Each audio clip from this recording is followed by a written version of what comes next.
Hi guys, welcome back to my channel. In this video, we are going to discuss about writing a concept paper.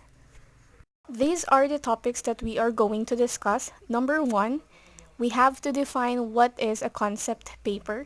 Number 2, writing a concept paper. And number 3, how do we write a concept paper?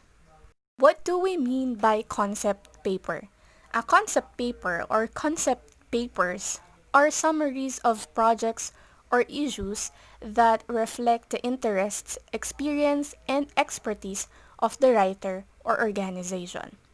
The terms concept paper and proposal are often used interchangeably as they can be used for the same function. I want you to know that before you proceed within your research paper or your thesis, you have to get ready first your concept paper, because within your concept paper, it will serve as your overview of the project or the research paper, which allows stakeholders or your panelists to have a clear understanding of the foundations of the project for the purpose of your funding. Next one, what is the purpose of a concept paper? The purpose of a concept paper is to lay out the basics of a grant proposal so that everyone involved in planning and implementation, from your organization or partners, agrees on what will be in the proposal. Again, your concept paper is usually prior to the submission of a project proposal or research paper. It will be the foundation of your proposal or your research. These generally serve the purpose of providing in-depth discussion of a topic that the writer has a strong position on, usually with the intent of obtaining funding for that project from donors.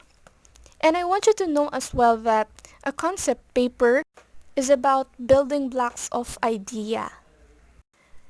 But in other definition or in a simple definition, we can define concept paper as the academic way of expressing yourself.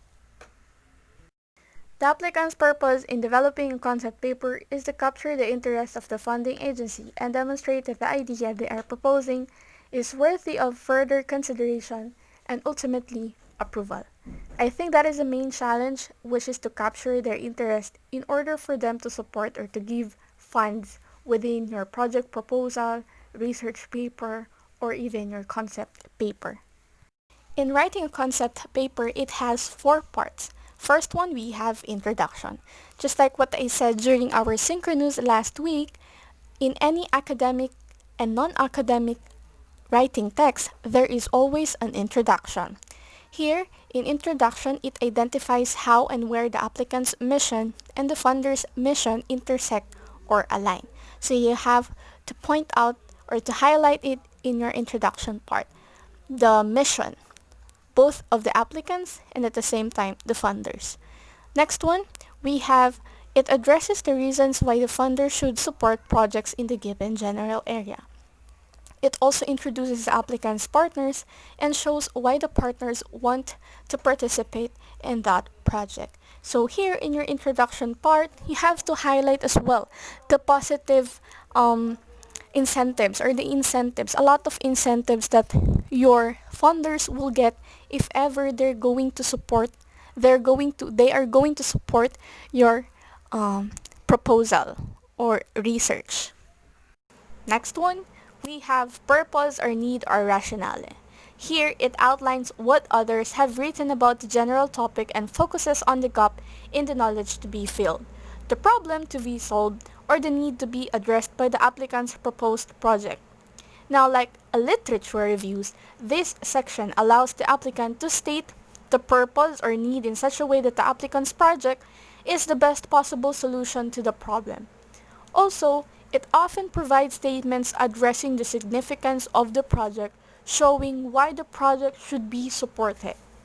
Now, since medyo mahaba siya guys, to sum it up, number 2 wants to imply that here you have to highlight what is the purpose of your concept paper or your project proposal or even your research paper. So you have to point out that particular purpose or purposes if ever na madami. Next one, aside from purpose, of course, you have to highlight or showcase the importance, or should I say, the significance of your project proposal, research paper, or concept paper.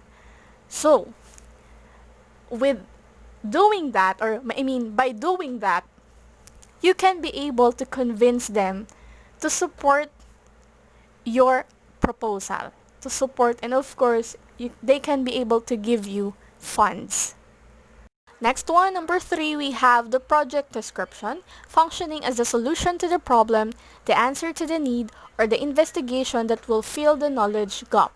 In this section, the applicant addresses the unique, unusual, distinctive, innovative, and or novel aspects of the approach, showing why the applicant's team has the best solution and presenting a compelling case for funding. The project description includes the projects such as, of course, your goals and objectives.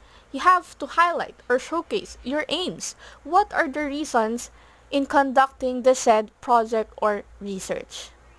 Next one, we have methodology, sometimes called project activities or action plan or approach.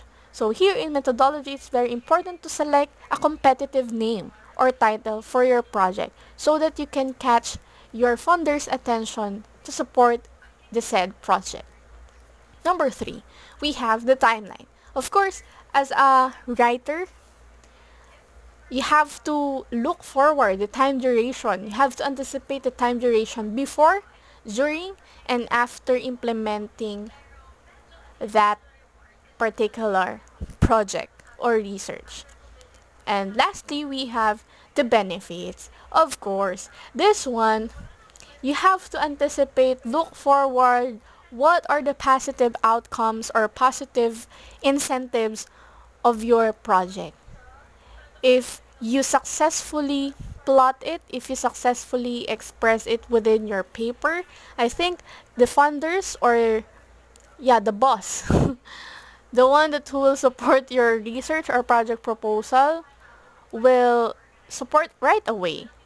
They will give, of course, budget for that project proposal or research paper. So I think it's a win-win situation between you and of course the funders because you already set the benefits of that particular project.